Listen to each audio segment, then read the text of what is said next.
Welcome to Huberman Lab Essentials, where we revisit past episodes for the most potent and actionable science-based tools for mental health, physical health, and performance. I'm Andrew Huberman, and I'm a professor of neurobiology and ophthalmology at Stanford School of Medicine.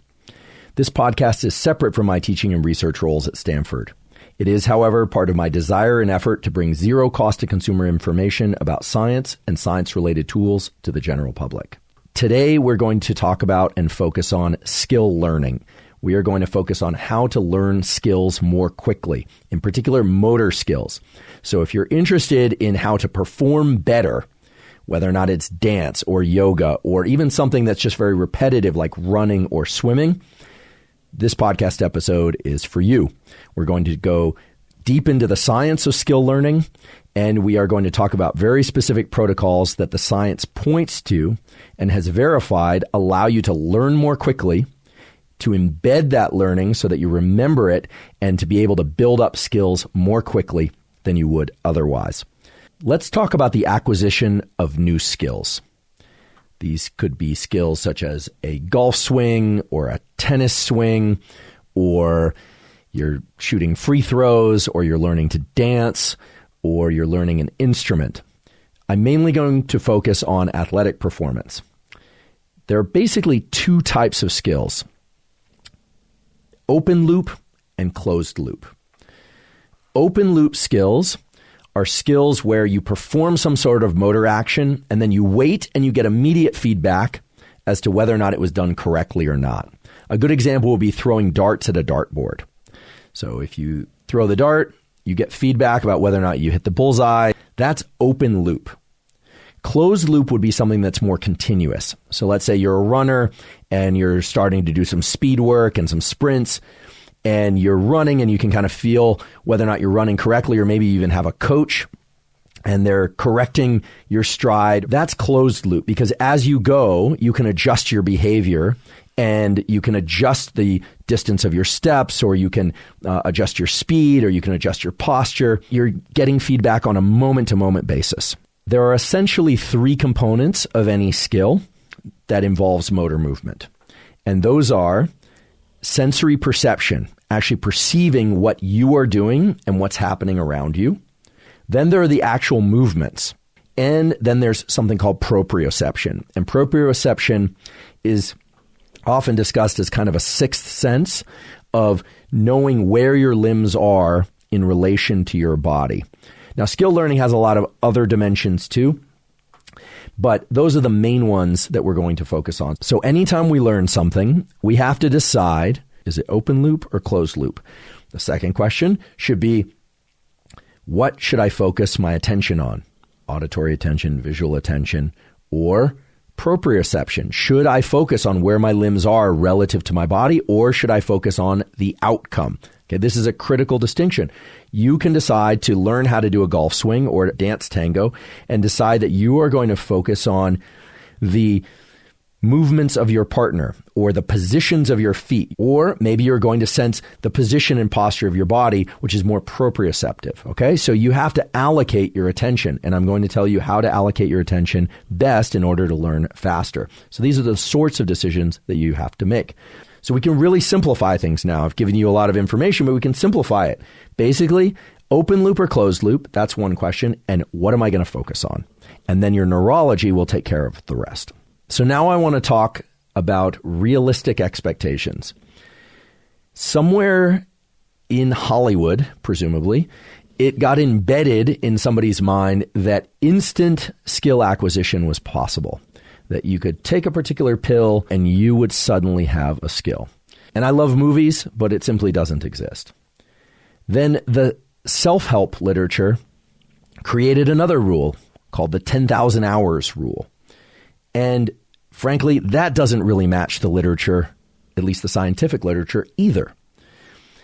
I like it because it implies that learning takes time, but the 10,000 hours rule overlooks something crucial, which is that it's not about hours, it's about repetitions.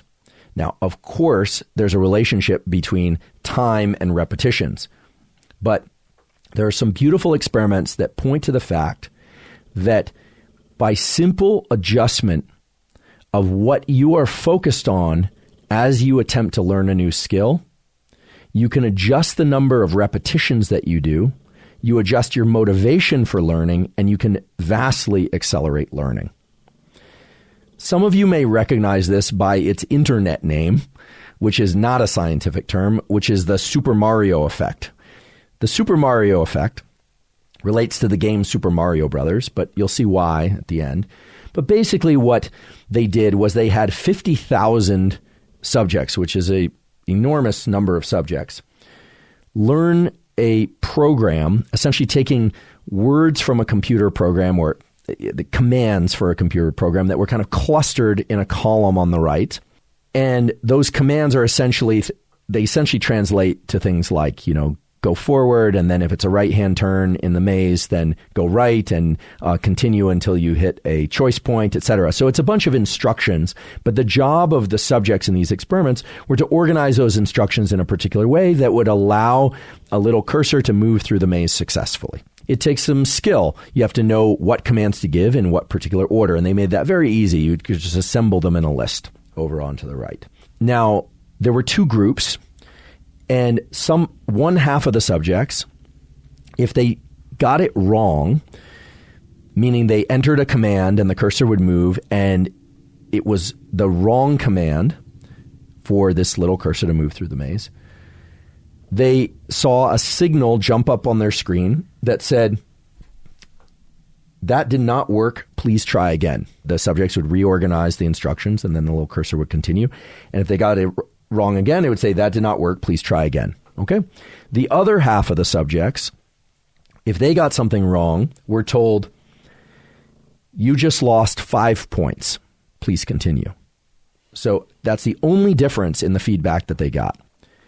Now, I have to confess, I would have predicted, based on my knowledge of dopamine circuitry and reward contingency, people will work much harder to prevent losing something than they will to gain something. And it turns out that that's not at all what happened. If they looked at the success rate of the subjects, what they found was that the subjects that were told, "That did not work, please try again," had a 68% success rate. 68% of them went on to successfully program this cursor moving through the maze. Whereas the ones that were told, "You lost 5 points," had a 52% success rate, which is a significant difference. But the source of the success or the lack of success is really interesting. The subjects that were told, "That did not work, please try again," tried many, many more times per unit time. In other words, they made more attempts at programming this thing to allow this cursor to move through the maze. Whereas the people that were told, "You lost 5 points," gave up earlier or gave up entirely. To me, this was very surprising. It violates a lot of things that I had heard in the kind of popular culture or the self-help literature, that people will work much harder to avoid losing something than they will to gain something. But it did fit well with another set of experiments that I'm very familiar with from the neuroscience literature. So the experiment that I want to tell you about is called the tube test. Here's the experiment. You take 2 rats, you put them in a tube, or 2 mice, you put them in a tube. And mice and rats, they don't like to share the same tube. So what they'll do is they'll start pushing each other back and forth, back and forth. Sooner or later, one of the rats or mice pushes the other one out. Now you take the winner, you give it a new competitor, and what you find is that the mouse or rat that won previously has a much higher than chance probability of winning the second time. In other words, winning before leads to winning again. 3 years ago, there was a paper published that examined the brain area that's involved in this. Turns out it's a particular area of the frontal cortex, for those of you that want to know. And they did a simple experiment where the experimenters increased or decreased the activity of this brain area in the prefrontal cortex, a little subregion of the prefrontal cortex. And what they found is if they stimulated this brain area, a mouse or rat, regardless of whether or not it had been a winner or loser before, became a winner every single time. So what is this magic brain area? What is it doing? Well, the reason I'm bringing this up today, and the reason I'm bringing it up on the heels of the Super Mario effect, is that stimulation of this brain area had a very simple and very important effect, which was it led to more forward steps, more repetitions, more effort, but not in terms of sheer might and will, not digging deeper, just more repetitions per unit time. And the losers had fewer repetitions per unit time. So the Super Mario effect, this online experiment, and the tube test, which has been done by various labs and repeated again and again, point to a simple but very important rule, which is neither the 10,000 hours rule nor the magic wand Hollywood version of learning, but rather the neurobiological explanation for learning a skill is you want to perform as many repetitions per unit time as you possibly can, at least when you're first trying to learn a skill. The winners are always generating more repetitions per unit time. It's just a repeat of performance, even if there are errors. And that points to something vitally important, which is reps are important, but making error reps is also important. In fact, it might be the most important factor. So let's talk about errors and why those solve the problem of what to focus on. Because as I said earlier, if you want to learn something, you need to know if it's open loop or closed loop, and you need to know what to focus on, where to place your perception. And that seems like a tough task, but errors will tell you exactly what to focus on. And the reason is that the errors actually cue your nervous system to two things. One, to error correction, and the other is it opens the door or the window for neuroplasticity. Errors tell your nervous system that something needs to change. So if you are performing a task or a skill, like you're learning how to dance and you're stepping on the other person's toes, or you're fumbling, or you're not getting it right, those errors are opening the possibility for plasticity. If you walk away at that point, you've made the exact wrong choice. Without errors, the brain is not in a position to change itself. Errors actually cue the frontal cortex networks, what we call top-down processing, and the neuromodulators, things like dopamine and acetylcholine and epinephrine, that will allow for plasticity. So these errors cue the brain that something was wrong, and they open up the possibility for plasticity. It's what's sometimes called the framing effect. It frames what's important, right? This isn't about motivation to learn. This is about how you actually learn. So the key is designate a particular block of time that you are going to perform repetitions. Work for time, and then try and perform the maximum number of repetitions that you can do safely. That's going to be the best way to approach learning for most sessions. I will talk about other things that one can do. But making errors is key. And this isn't a motivational speech. I'm not saying, oh, go make errors. Errors are good for you. You have to fail in order to win. No, you have to fail in order to open up the possibility of plasticity, but you have to fail many times within the same session. And those failures will cue your attention to the appropriate sensory events. So science points to the fact that there's a particular sequencing of learning sessions that will allow you to learn faster and to retain the skill learning. And it involves doing exactly as I just described, which is getting as many repetitions as you can in the learning session, paying attention to the errors that you make, and then the rewards that will be generated. Again, these are neurochemical rewards from the successful performance of a movement. And then after the session, you need to do something very specific, which is nothing. That's right. After a skill learning session, there's a replay of the motor sequence that you performed correctly, and there's an elimination of the motor sequences that you performed incorrectly. Okay, so to be very clear about this, after I finish the training session, if I do nothing, if I just sit there and close my eyes for 5 to 10 minutes, even 1 minute, the brain starts to replay the motor sequence in a way that appears important for the more rapid consolidation of the motor sequence of the pattern and to accelerated learning.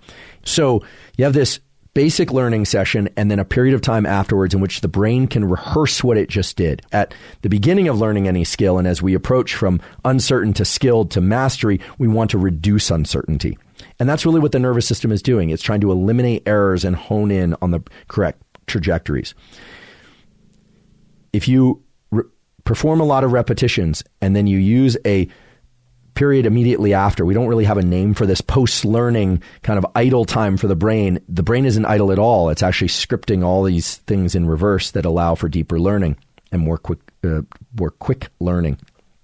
But if we fill that time with other things, if we are focused on our phones, or we're focused on learning something else, we're focusing on our performance, that's not going to serve us well. At least it's not going to serve the skill learning well. So please, if you're interested in more rapid skill learning, try introducing these sessions. They can be quite powerful. But once you're familiar with something and you're performing it well every once in a while, you're accomplishing it better every once in a while, then you can start to cue your attention in very deliberate ways. And so we hear a lot about chunking, about breaking things down into their component parts. But one of the biggest challenges for skill learning is knowing where to place your attention. So to dial out again, we're building a protocol across this episode.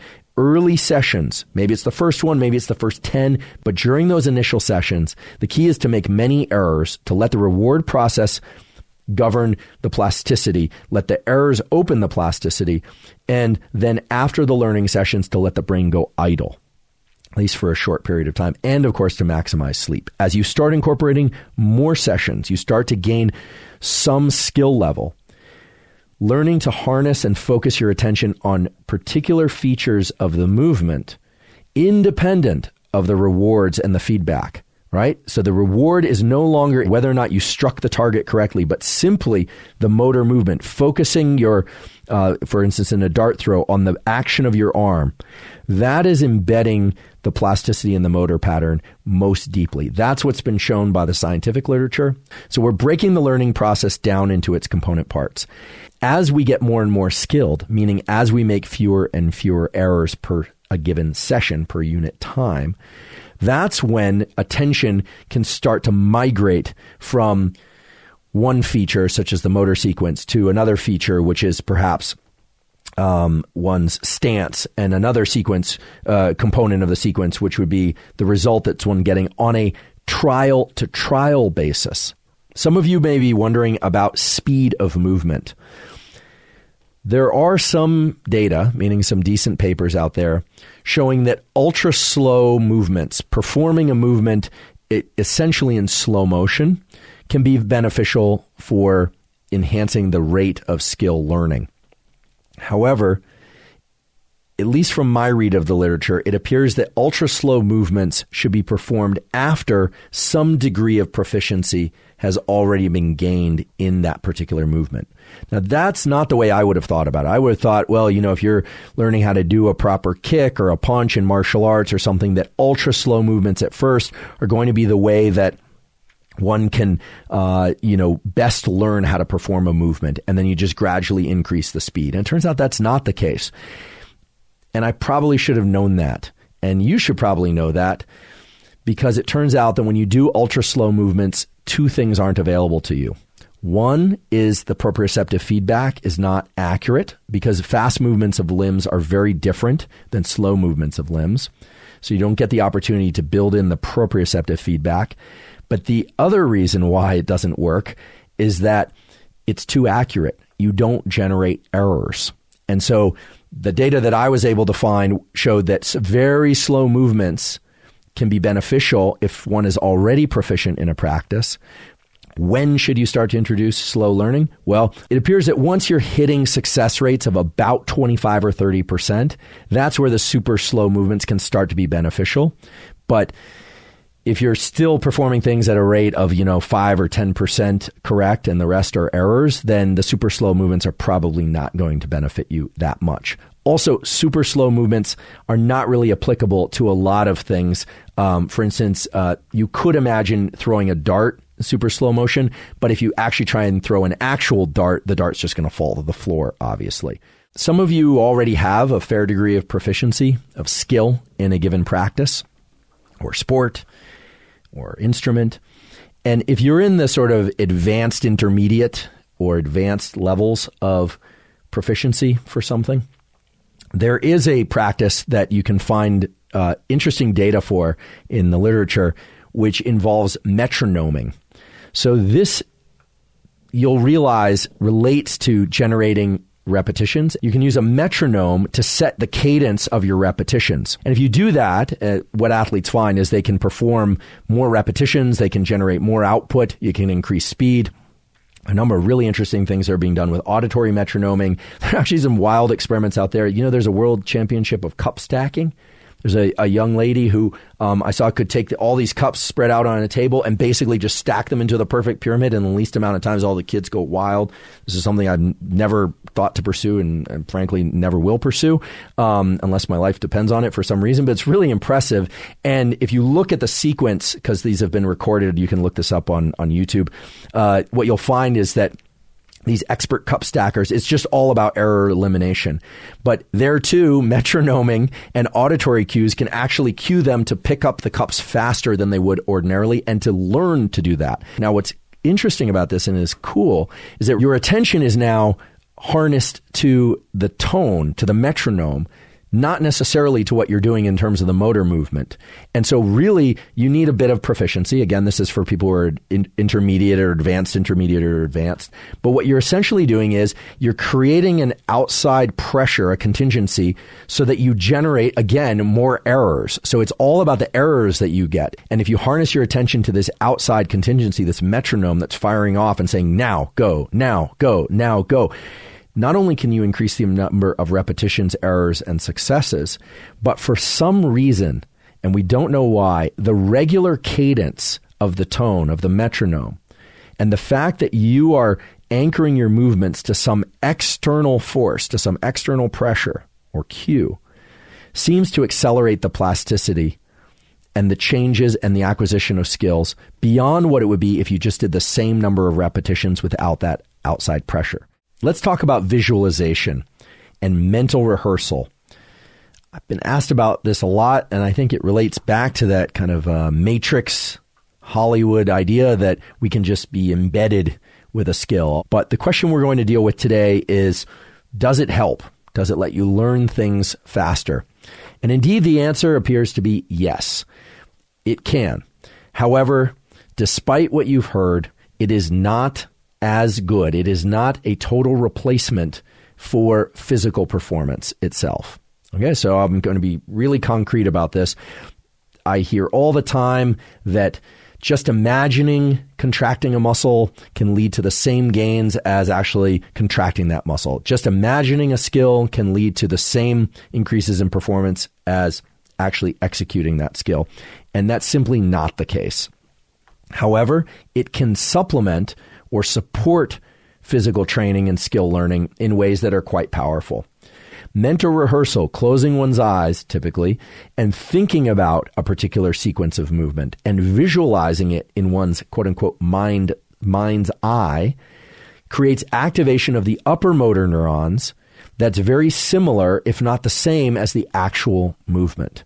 And that makes sense because the upper motor neurons are all about the command for movement. They are not the ones that actually execute the movement. Okay?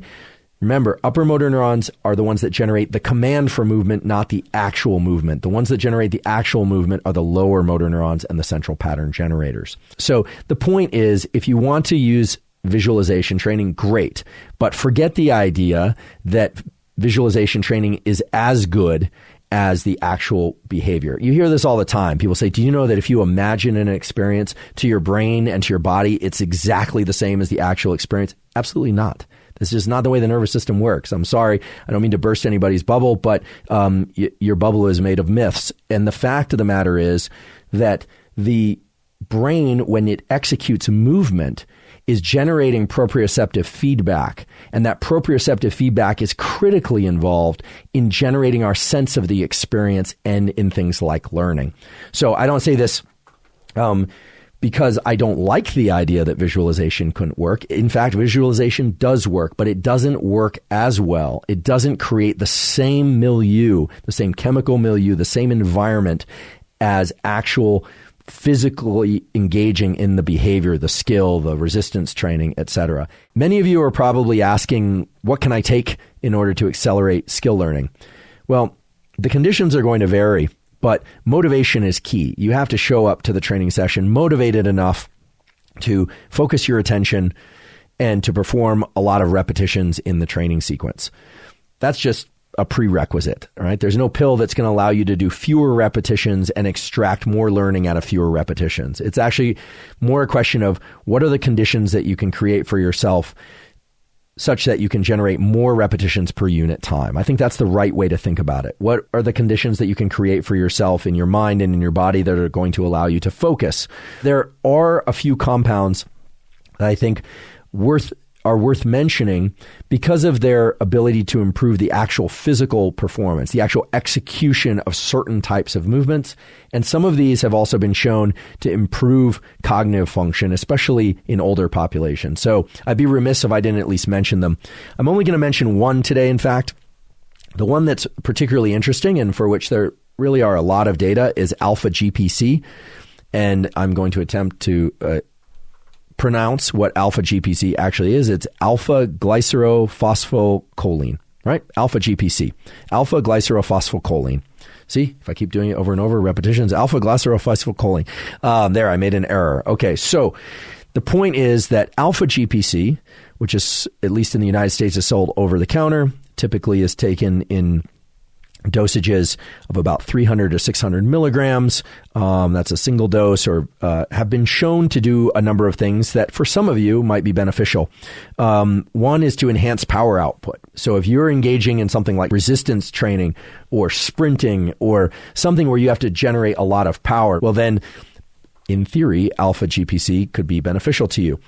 A study noted a 14% increase in power output. That's pretty substantial, 14% if you think about it, but it wasn't like a doubling or something of that sort. So as you can see, things like alpha-GPC in particular, when they are combined with low levels of caffeine, can have these effects of improving power output, can improve growth hormone release, can improve fat oxidation. All these things in theory can support skill learning, but what they're really doing is they're adjusting the foundation upon which you are going to execute these many, many repetitions. Okay. The same thing would be said for caffeine itself. If that's something that motivates you and gets you out of a chair to actually do the physical training, then that's something that can perhaps improve or enhance the rate of skill learning and how well you retain those skills. Now, on a previous episode, I talked about, and this was the episode on epinephrine, on adrenaline, I talked about how for cognitive learning, it makes sense to spike epinephrine, to bump epinephrine levels up, adrenaline levels up after cognitive learning. For physical learning, it appears to be the opposite. That if caffeine is in your practice, or if you decide to try alpha-GPC, that you would want to do that before the training, take it before the training, use it, its effect should extend into the training, presumably throughout. A lot of the questions I get are about how different protocols and things that I describe start to collide with one another. So let's say, for instance, you go to bed at 10:30 and you're going to do your skill training at 9:30. Well, taking a lot of caffeine then is not going to be a good idea because it's going to compromise your sleep. So I'm not here to design the perfect schedule for you because everyone's situations vary. So the things to optimize are repetitions, failures, more repetitions, more failures. At the offset of training, having some idle time that could be straight into sleep, or it could be simply letting the brain just go idle for 5 to 10 minutes, not focusing on anything, not scrolling social media, not emailing, ideally not even talking to somebody, just lying down or sitting quietly with your eyes closed, letting those motor sequences replay.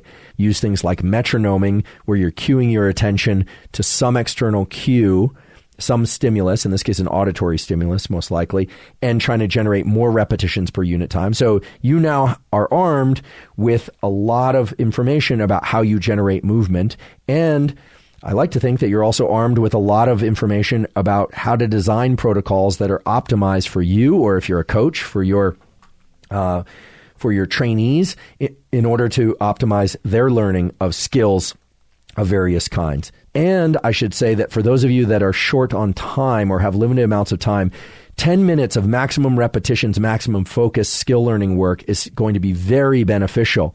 It's really about the density of training inside of a session. So I think you should let work toward maximal or near maximal density of repetitions and failures, provided they're failures you can perform safely, in order to accelerate skill learning. And don't let some arbitrary, or in this case, the Ultradian constraint, prevent you from engaging in that practice. In other words, get the work in, get as much work done as you can per unit time. And based on the science, based on things that I've seen, based on things that I'm now involved in with various communities, you will see the skill improve vastly at various stages. Sometimes it's a little bit stutter start. It's not always a linear improvement, but you will see incredible improvement in skill. Today we talked all about skill learning. I hope that you'll consider the information. You might even decide to try some of these tools. If you do, please let us know your results with them. Give us feedback in the comments. And as always, thank you for your interest in science.